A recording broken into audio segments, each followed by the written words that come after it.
Out of view, but now at the centre of the investigation. Police today examined a car they described as significant.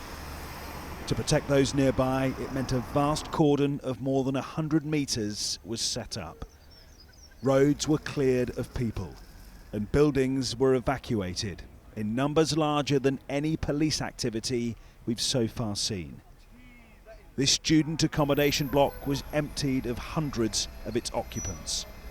The area went into lockdown as a royal visit carried on just streets away. Less than half a mile from the hospital Prince William is currently visiting. A police investigation and evacuation are happening.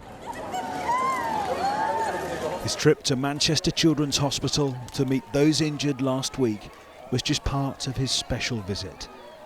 Earlier, he arrived at the headquarters of Greater Manchester Police for a briefing from the Chief Constable. He then met police cadets and some of the officers who attended the arena in those first dreadful minutes. Later, he moved to Manchester Cathedral to sign the Book of Condolence.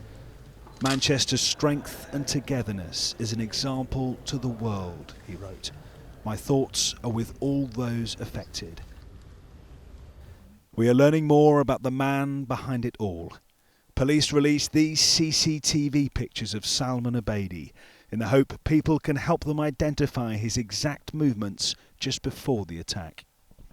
This weekend's benefit concert will commemorate the 22 victims he murdered. As preparations continued at the Emirates Old Trafford Cricket Ground, we put the results of our 5 News survey to the event commander for Greater Manchester Police.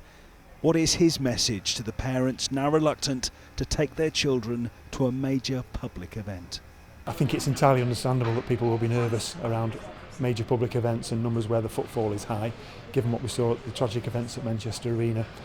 What I would say is that it's important that, firstly, we don't let the terrorists win, that life carries on as normal whilst not forgetting what's happened.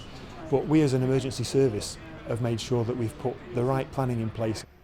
So many of those who witnessed the horrors of 11 days ago will reflect and remember here on Sunday.